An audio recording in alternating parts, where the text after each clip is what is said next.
All right, welcome to our next webinar. This is already our 15th Infogest webinar. This is one of the last webinars before our Food Digestion conference here in Cork, beginning of May, and I have a slide later on. We have an excellent speaker today. My name is André Brodkorb. I'm based in the Teagasc Food Research Center in Moore Park. We have an excellent speaker today, but first let me introduce you the two co-hosts or panelists.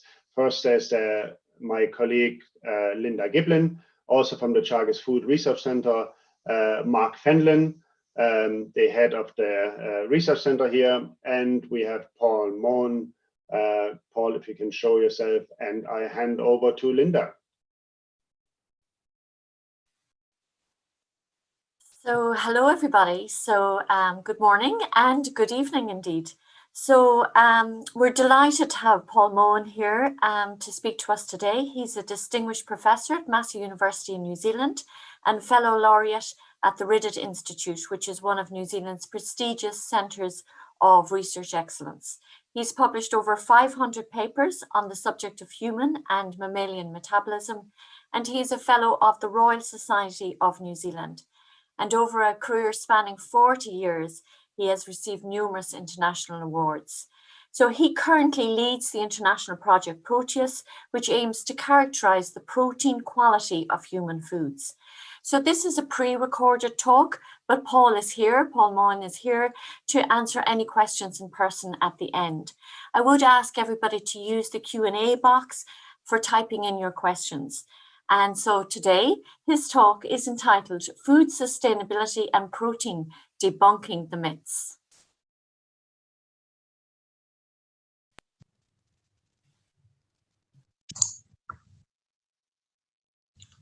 Thank you, Linda, and greetings to the Infogest community.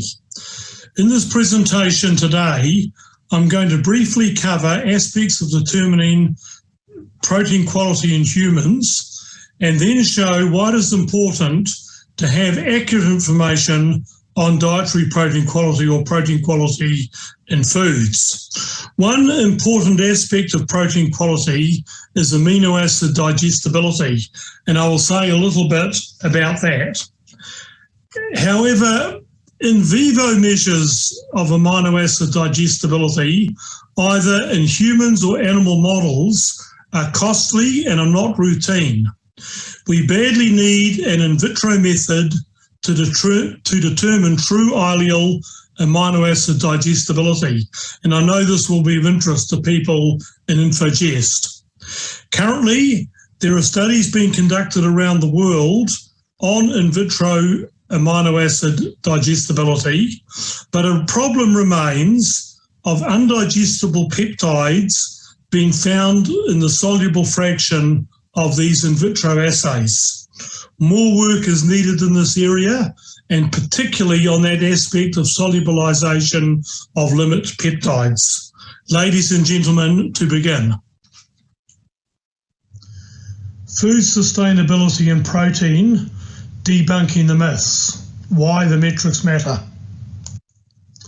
The world faces a major challenge in food production and in environmental sustainability over the next 30 years.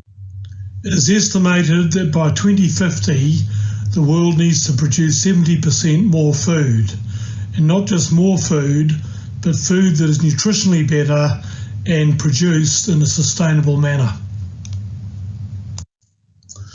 Now already, worldwide, close to 1 billion people are undernourished, and children are the most visible victims of that undernutrition.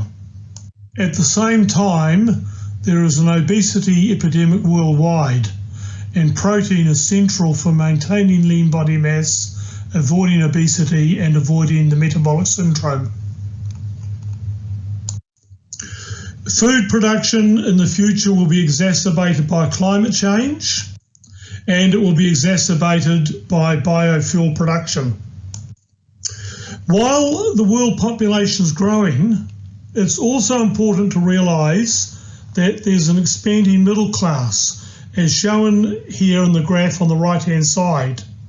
And as people transition from poverty to greater wealth, their first demand is for more food protein and indeed more animal protein, meat, milk, fish and eggs. Putting all this together, this means an increasing global demand for food and for food proteins.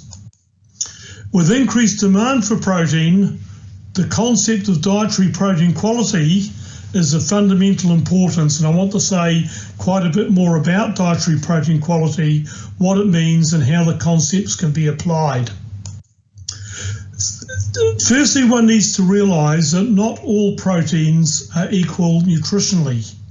And if we look at proteins ranging from pulses to milk, they have very different nutritional quality ratings. In general, vegetable-based proteins are of lower quality than animal-based proteins. And that's because plant proteins tend to be less digestible and they have lower amounts of key amino acids, and thus, after absorption, are able to be utilised less well by the body. Recently, new systems of describing protein quality have been endorsed by the FAO. Protein and amino acid digestibility in humans needs to be determined at the end of the small intestine, at the ileum. True ileal amino acid digestibility, determined in the growing pig, replaces fecal crude protein digestibility, determined in the growing rat. And in the case of lysine, a special assay which determines the ileal digestibility of reactive lysine, a lysine bioavailability assay, is recommended. The untruncated digestible indispensable amino acid score, Teagasc, replaces the truncated protein digestibility corrected amino acid score, Teagasc. In Teagasc, a comparison is made between the array of absorbed amino acids for a food against the array of required amino acids by the human consumer, using average requirement values for the required amounts of each amino acid. The lowest ratio in that comparison of the two arrays gives the score known as Teagasc, digestible indispensable amino acid score. What does Teagasc mean? If a food has a Teagasc of 1 or 100%, that means that the food protein is completely absorbed and is completely utilised by the human consumer. In other words, there is an ideal amino acid balance and all of the amino acids from the food are completely absorbed. So complete absorption and utilisation. If the Teagasc is less than 1 or less than 100%, that means that the food protein that is consumed is less than fully absorbed and utilised. For example, rice protein has a Teagasc of 37%, meaning that if rice is fed alone, the protein will only be utilised 37% by an adult human. For a Teagasc greater than 1 or greater than 100%, the food protein is fully utilised and the first limiting amino acid is in fact in excess of requirements and can be used to complement other food proteins. For example, milk protein has a Teagasc score of around 130%, meaning that milk is completely utilised but supplies around 30% extra essential amino acids and can be used in mixed diets as a complementary protein. Now, the recommended protein requirement for a human adult is 0.8 grams per kilogram body weight per day. But this requirement value is in units of absorbed utilisable protein. It refers to a protein that has a Teagasc of 1 or greater than 1. If, for example, the Teagasc of a mixed diet is only 50%, then the required amount of dietary protein would be 0.8 divided by 0.5, And in fact, rather than being 0.8 grams per day, would be 1.6 grams per kilogram body weight per day. And this point is often misunderstood, but the requirement for protein for humans is given in units of absorbed, utilizable protein. And if the proteins actually consumed by the person are less than completely absorbed and less than completely utilized, i.e. they have a Teagasc value below 1 or 100%, then the requirement for total protein to meet the requirement for the utilizable protein is greater. Well, does all this matter? And the answer to that question is yes, it does. And simplistic analyses unfortunately lead to wrong conclusions. And I just refer to the cartoon on the right-hand slide of this slide here, making the statement that protein technology is going to collapse animal farming within the next 10 years. And of course, the web and the literature is full of these kinds of claims that I'll take you through some thinking now that shows you that they're based on simplistic analysis and they lead to erroneous conclusions. So, debunking some of the myths around protein, now that we're armed a little bit with an understanding of protein requirements and dietary protein quality. The first myth I want to look at is the statement that you'll see in many, many publications and in fact in many authoritative reports that says that even in developing countries, human adults consume more protein than they need, and protein simply isn't an issue nutritionally. And the graph shown here is some analysis from our group showing average daily per capita protein consumption.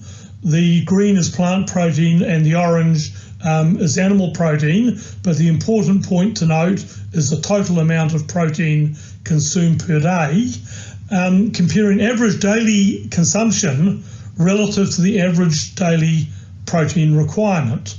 And these are data for a number of developing countries. And you can see that pretty much for most of those countries at least, the total protein either meets or exceeds the average total protein requirement, and confirms this statement that you'll see everywhere and has had a profound influence on people's thinking when it comes to protein nutrition and dietary amino acid requirements.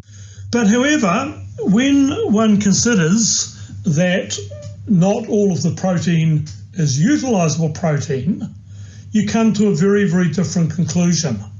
And here in the second graph, I have taken the total protein intakes given in the previous graph and corrected them for utilizability, corrected them for the Teagasc value of the actual diet consumed in each of those developing countries.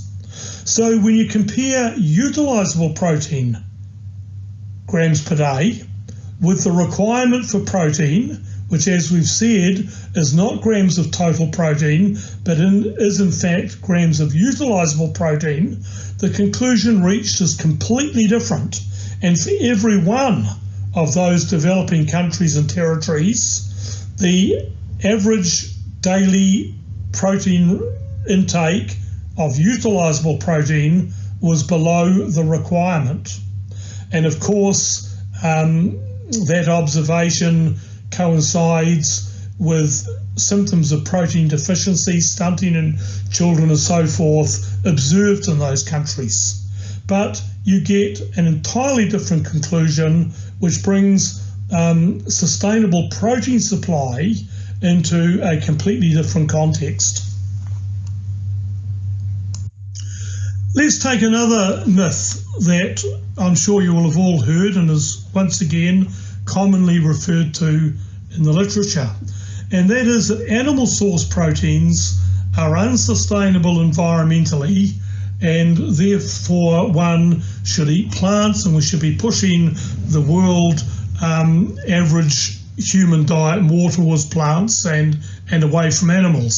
Sounds great.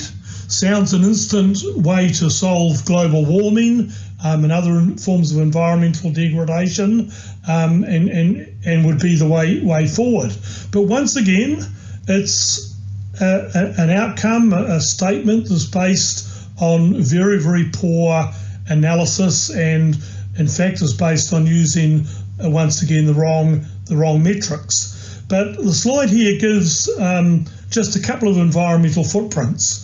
The first one being fresh water, thousands of cubic metres per tonne of protein, or greenhouse gas emission, tonnes of carbon dioxide equivalent per tonne of protein. And the graphs on the left-hand side of this particular slide are what you'll commonly see replicated time and time again in the literature. And if we look, for example, at fresh water use, milk uses much more fresh water per unit protein than does, for example, wheat. Or greenhouse gas emission, milk has a much, much higher, 633% higher greenhouse gas emission compared to the plant protein wheat, or compared to rice and maize. And of course, the depiction of these data per tonne of protein is not an unreasonable thing to do, because many of these plants, or certainly the animal products, are produced primarily to supply protein. So it's reasonable to look at the environmental footprints per unit protein. But armed with the information you now have, alarm bells should be going off.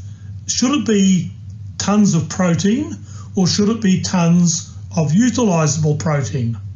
And to analyse that and to answer that question, it's not as simple as multiplying the data by Teagasc, because people don't simply eat one single protein, they eat mixtures of proteins. And the way to analyse it is to express the data per unit digestible amino acid that is likely to be the first limiting amino acid in mixed diets for humans. That amino acid is lysine, and therefore on the right-hand side I have reanalysed the same data set, but on a basis of per kilogram digestible lysine. And you can see the outcome is very different. Now wheat actually uses a lot more fresh water per kilogram digestible lysine than milk. For greenhouse gas emission, milk is still the highest emitter, but nowhere near to the extent previously reported. And if in fact one looks at eggs and pork, meat production and animal protein production through poultry in the form of eggs, the greenhouse gas emission is in fact less than the case for maize or rice. So once again, completely different conclusions when the correct metrics are used. The third and final myth, there's actually quite a few more I could talk about, but another one that comes up very commonly is the myth that animal proteins are very expensive and plant-only diets can supply the required nutrients at a lower cost.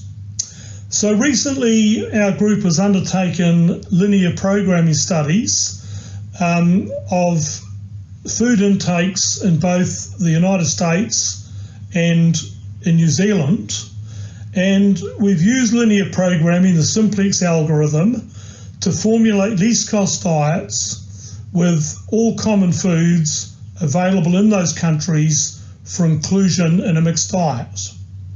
The diets are formulated to meet all the nutrient requirements of an adult, and there's also stipulations around amounts of any particular food that can be consumed within practical limits. The least cost diet that can be formulated using linear programming is the cheapest diet that will meet all the nutrient requirements of the adult.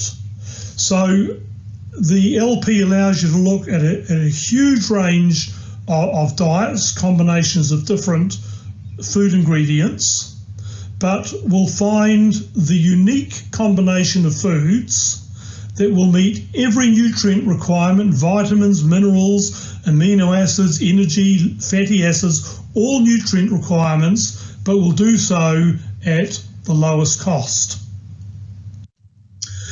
The findings from the study are that in both the USA and New Zealand, animal proteins were needed to formulate the least cost diet.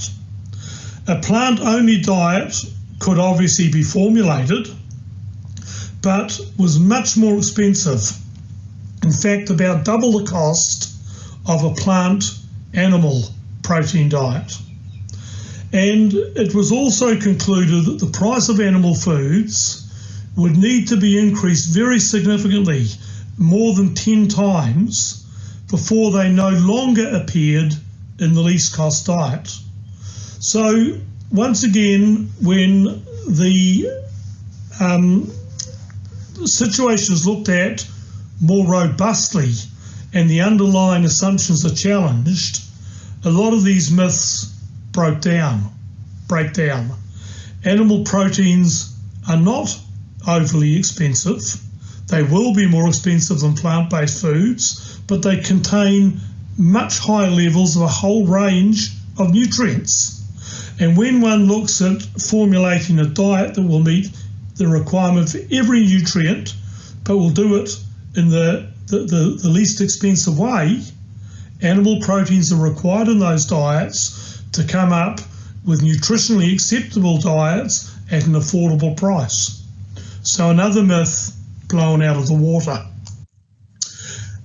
Ladies and gentlemen, let me pull it all together and conclude. I conclude that dietary protein quality is of fundamental importance in developing a proper, deeper understanding of sustainable nutrition. Protein quality needs to be considered whenever evaluating protein supply when protein intakes are close to the requirement, and thus the example of the developing countries.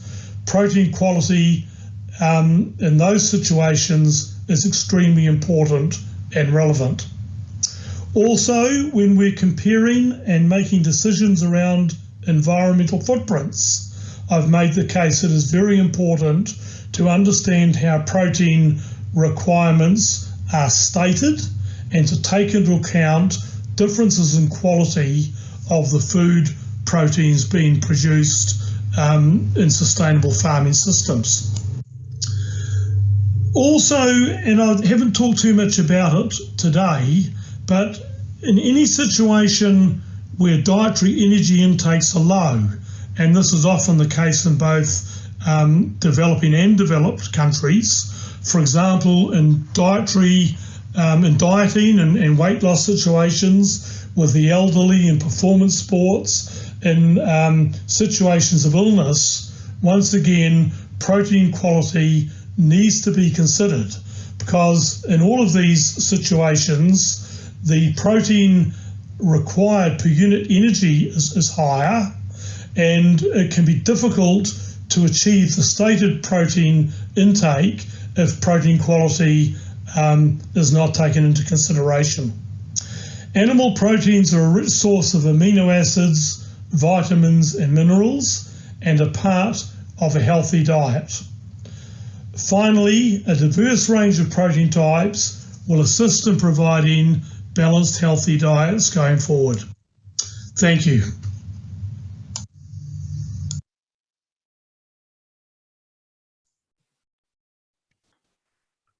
So thank you very much, Paul, for a very interesting talk in the importance of protein quality, not only to our recommended daily allowance, but also to environmental impact assessments and to the cost of food. So I'd ask Mark to unmute himself. Both Mark and myself are chairing this with with Paul, and I'd ask you, the audience, to input your questions in the Q&A, and there's several questions coming in there.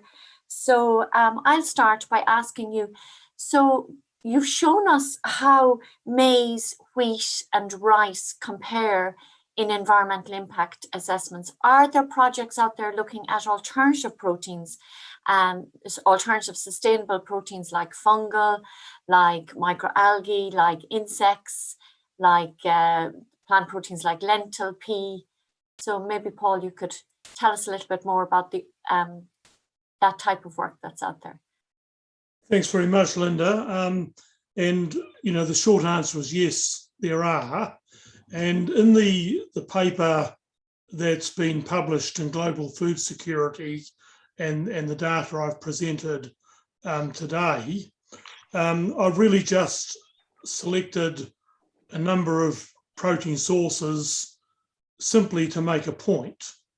But it really is wide open for someone to do a much wider analysis than what I have done today. So looking at each source of protein production, insect, fungi, particular types of plants like quinoa, all of these types of materials, do life cycle analysis and look at the environmental footprints, but then express them per unit protein quality to get a meaningful comparison. Because at the end of the day, agriculture is charged with providing amino acids for human nutrition, not protein. We don't live on protein, we live on amino acids. And it's really about the production of those amino acids. So we need to know how much of each of the dietary essential amino acids are provided in the production of each of those novel or perhaps not even novel protein sources, and relate that back to life cycle analysis.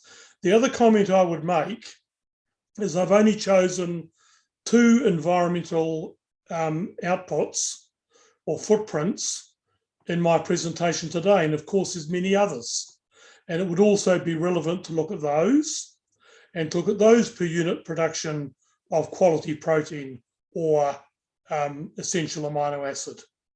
And of course one ends up with a degree of complexity, and it's then a question of weighting those various protein sources in terms of the different environmental footprint contributions. But the main point I wanted to make today is that the denominator metric really matters. If you don't take into account protein quality, you get a rather stupid answer. And that's going to lead to, you know, really very poor decision making around future sustainable agriculture. And we simply have to get this stuff right. Too much depends upon it. Yeah, I agree. And I suppose there is a question there, and it is one that I would ask you for the general audience. Can you explain further why you use digestible lysine to correct for protein quality of the diet? And the person asked the question, followed up with, I understand lysine is limiting in cereals, but for other plant sources like pulses, sulfur amino acids are the ones limiting. So why choose digestible lysine? Yeah, digestible lysine is almost universally the first limiting amino acid in the mixed diet, the diet consumed, the collection of foods that we'd eat every day. In certain specific foodstuffs, it will be other amino acids, but usually in the total diet, it will be lysine. And when you come to do that calculation, you do face a little bit of a problem because, for example, with wheat, I could have taken the diet of wheat, multiplied it by the wheat protein production and made the calculation, but that would be very unfair to plant proteins. And it would put plant proteins in a particularly poor light. And, you know, none of this is about whether plants and animals are better than each other. It's not an or, in my opinion, it's an and. We need all types of proteins for a healthy diet for humans. So, but if we looked at a specific protein and we used the Teagasc, it would lead to it would be a bias against plants because the Teagasc values are low, but nobody lives on wheat alone. Of course, they have toast and egg or wheat and meat or something like that. So we eat mixtures of proteinaceous foods. And therefore, when you're looking at those environmental footprints, you need to look at the total diet. And then, of course, if you want to relate that back to the specific individual food, you need to use amino acids. Another thing would be to use a weighted average of several amino acids. You could use the sum of all the essential amino acids. But I think the available lysine value is probably the simplest and the clearest. And because lysine is usually the first limiting amino acid in the diets we consume, it is the limiting resource when it comes to the agricultural production of amino acids for human nutrition. And in that context, is the most appropriate denominator. Yeah, and it is how the human consumes the food, not what the food is deficient on or rich on. It's how the human consumes it. So, Mark, I'll hand it over to you because there's a number of questions coming in there. Thanks, Linda, and thanks, Paul. Really, really interesting there. I learned a lot. Paul, a couple of questions there. Maybe just to start, could you expand a little bit maybe on the differences, or if there are, or what are the differences between in vitro and in vivo measurement of indispensable amino acids? And because obviously this is, not everyone is set up to measure Teagasc, as you know, it's quite, there's a bit of setting up and so on. So maybe expand a little bit on that. Thank you, Mark. And I did make a little bit of a comment in my preamble about in vitro, because I think it's really important and would obviously be of interest to this group today. When you measure true allele amino acid digestibility, it's difficult to do it in humans and very costly. We've therefore looked at correlations between the growing pig and the adult human, and we find almost one-to-one agreement between those two species. That therefore gives an in vivo assay using an animal model that is much more routine than humans and is less costly than doing the work with humans. But it still remains that the animal assay is expensive and it raises ethical questions. And compared to what industry may require in terms of speed of turnaround of data, it's not routine. So it depends what where your flagstaff is, where you're making your comparison. And I think the pig data that will be generated through the Proteos study that's currently underway around the world will give a very important, long-lasting, major data set of the protein quality of various human foods, including all the data on true allele amino acid digestibility. But there'll still be a lot more work that needs to be done. We'll still need to look, for example, at what are the effects of processing on different foods. As a new protein comes out, what are the values for that? What's this cultivar versus 5 other cultivars in terms of the digestibility? And therefore, I think the need for an in vitro assay that's been thoroughly developed and thoroughly validated is really crucial. And it's something we need to turn our attention towards. There is a lot of work going on, a lot of really good work. And I've been privy to some of the early findings from some of those studies. And it turns out that there's reasonably good correlations between some in vitro assays and true allele amino acid digestibility, but there are still also important differences. And I think a large part of the difficulty we encounter is that for quite a number of proteins, following digestion, at the end of the ileum, in the ileal digester, there is the presence of small indigestible peptides. They're usually tetrapeptides. They cannot be digested further, and they are not utilizable. And the term given to them is limit peptides. But with most of the in vitro assays developed to date, they are present in the soluble fraction, and therefore they are interpreted as being available when they're not. And I think to some extent that can explain the variable results that we achieve to date.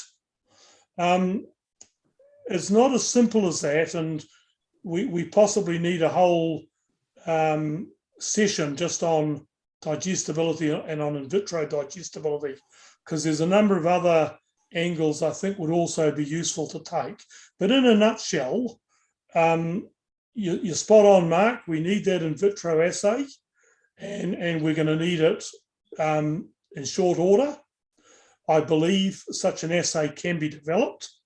The good news is that now we've got a lot of in vivo data we can compare such an assay with. And I think it's really important that once one of these in vitro assays has been developed and been shown to be relatively robust, it probably needs to be then independently validated by groups independent of the group that actually set it up and devised it.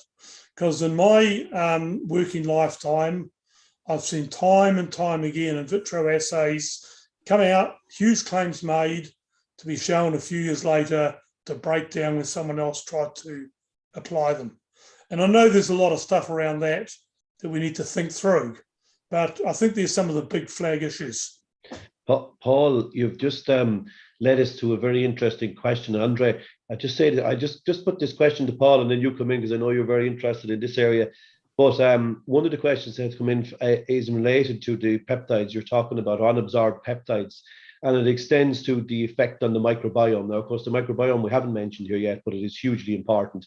So I suppose the direct question is, if the amount of protein is increased to meet required essential amino acids, what happens to those unabsorbed peptides, and can they actually then affect the microbiome indirectly and so on? Yeah, well, they will to some extent, Mark, that's for certain. Undigested protein entering the colon will be metabolized by the colonic microflora. It will lead to a variety of compounds. Some of them are useful compounds needed, in fact, by humans, important for our health. There are others that if they're produced in excess, may be deleterious in the long run. So there's a lot of issues there. But the other thing that's really interesting to think about in terms of relation to in vitro assays, which I think is the other big elephant in the room, is that there is a very significant microbial population in the end of the small intestine of humans. And they undoubtedly have a great influence on digestion of all components, including proteins. And to date, we haven't really included them in vitro assays, but they're an important part of the mix.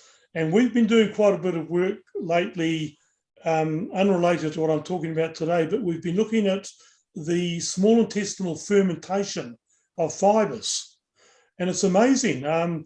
For some fiber sources, up to 30% of the organic matter from the fiber is gone before it goes anywhere near the colon. It's fermented by the small intestinal microflora. So you've got a microflora there. It's quite sizable and is metabolically very prolific. And I think that has a big effect on digestion. It's something we've kind of largely ignored in the past. But also, as you've raised, Mark, it has profound effects upon metabolism. And we need to be thinking of these things taking them into account if we want to develop more robust in vitro assays going forward. I think we can do a lot better than where we are today. That's not to say we haven't achieved a great deal. We have, but we need to go further. We haven't reached the Holy Grail. Okay, yeah, and I should say to the question, it did mention also the metabolites produced by the microbiome, so just to mention that. André, I might bring you in. I think you had a point to make there. Yeah, so thanks, first of all, excellent talk. I was surprised by the data that you presented on the protein requirement, that not a single country actually met the protein requirement. I found that well, interesting. I didn't know that. The in vitro digestion area is a busy area, and you know that there are quite a number of groups working on that. In the Infogest, there's a working group just dedicated to that in vitro and in vivo comparison. And next month in Cork at the conference, we have a working group meeting 1 on exactly that. There are several ring trials going on, so it's a busy area. I know you are involved in the Proteus project. There's a new EU project, Giant Leaps, coordinated by Wageningen University, that we are involved in, that try to address these issues, maybe incorporating brush border membranes, to change it slightly. But I think the bottleneck there was the treatment of the digester. What do you do at the very end? How do you treat it? At the moment, we propose the dissolution of the digester in 80% methanol. That seems to give the best results compared to in vivo. And Charlotte Egger will present these results in Cork. I have a question here from Francesca Bietto, and she just raised the issue that the Mediterranean diet includes mainly plant-derived proteins. So the Mediterranean diet is known as a healthy diet. So how can you explain that this diet is one of the most positive for human, in light of the fact that the proteins included are poor in absorption? Do you have any remarks on that? Well, thanks, Francesca. It's a good question. It's a difficult question to answer in a short time, because there's a very great debate about what is a healthy diet. And the Mediterranean diet is considered to be a healthy dietary pattern, but that's not proven either. It's only correlative types of analyses. There's a lot of debate about what actually is a Mediterranean diet, and it varies across different parts of the Mediterranean, and it varies greatly in the Mediterranean over time. But I think it is true that it's a diet that appears to be healthy, and it's largely plant protein, but not exclusively so. There's a lot of dairy and some meat in the Mediterranean diet. But the important point is that although the diets of that diet could be relatively low, I don't know because I've never actually analysed it as such, but it could be. It could be around 1 or a little bit lower. It probably doesn't matter a great deal, because in those countries, the total protein intakes are quite high. So they're likely to be, those people are likely to be receiving their requirement of utilizable protein. And I'll just make the point so nobody misunderstood it, that in the first graph I showed, all those countries are developing countries. So they're all countries with relatively low total protein intakes to begin with, but they appear to be above the requirement. They tend to be plant-based diets, so they have low diet values. And when you calculate it through, you show that those people are actually deficient in protein. That's not likely to be the case in the Mediterranean, because although they may have a diet that's potentially of lower quality, say compared to the USA, their total protein intakes will be quite high. Okay, very good.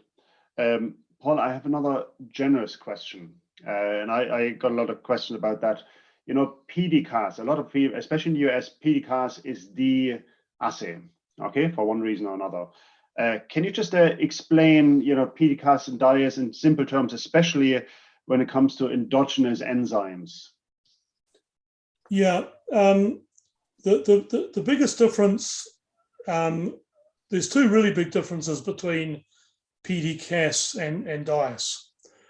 Teagasc works only on the digestibility of crude protein. And you'll all know that the digestibility of individual amino acids can vary greatly from the digestibility of crude protein in different foods. So there's a very large error introduced in that assumption alone. The other big difference is that Teagasc is based on fecal digestibility determined over the total digestive tract. And it's been shown in hundreds and hundreds of studies now that that's physiologically unacceptable and leads to major errors in the data and errors in interpretation. And I guess the third major difference is Teagasc is based on the rat, where Dias, the digestibility, is based on the pig. And if you want to go no further, you can say that the pig is a meal-eating omnivore, just like humans. The rat is in fact a nocturnal selective feeder. It doesn't eat meals. And that's a huge physiological difference right there. But if you then go and look more carefully at biochemical, anatomical, histological, and behavioral features of those species, the alignment between adult humans and pigs is much, much greater than between adult humans and the growing rat. So, I mean, there's some of the bigger issues. There are others as well, but there's some of the biggest ones. Now, you asked specifically, André, about the endogenous component. When you base a measurement of digestibility on feces, you can determine what is called metabolic fecal nitrogen. You can feed a protein-free diet, you can collect the feces, and you can assume that it's endogenous.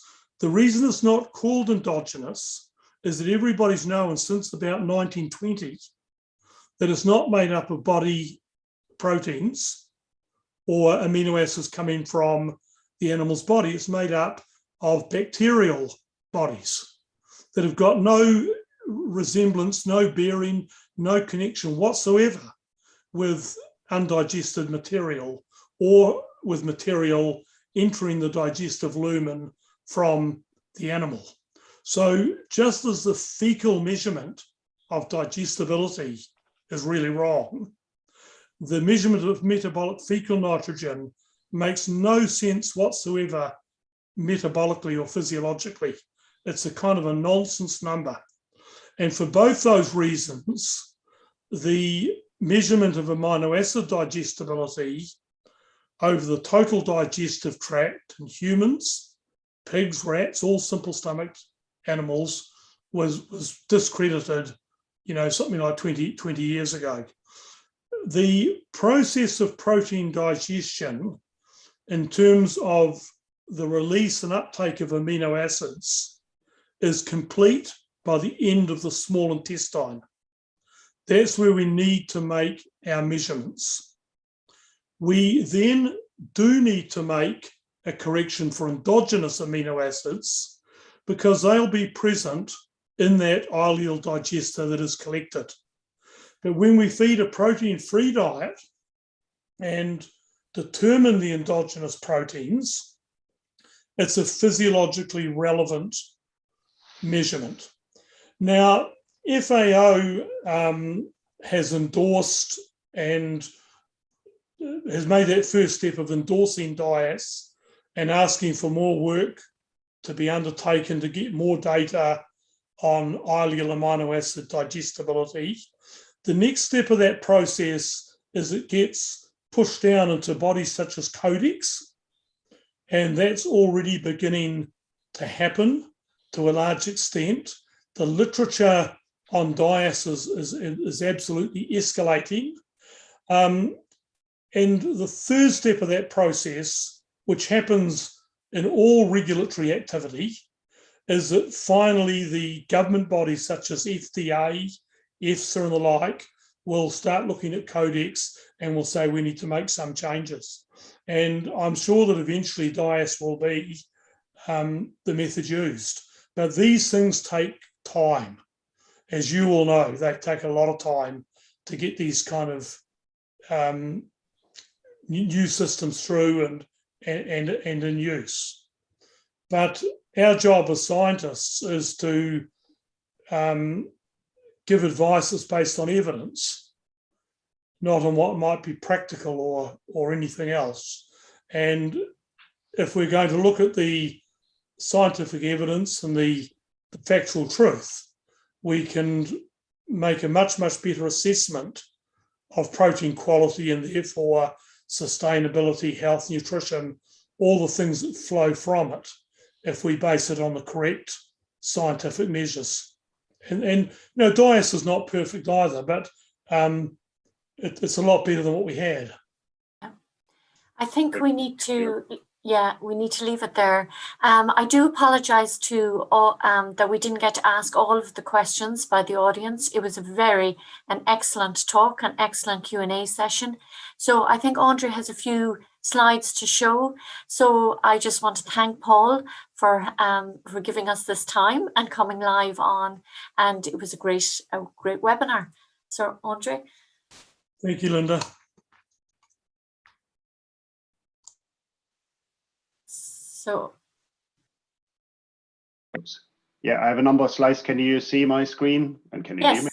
Excellent. So thanks again, Paul. We have live streamed this webinar on YouTube, and that will stay on YouTube for a while. So if you're looking for it, you know, just go to YouTube, look for Infogest.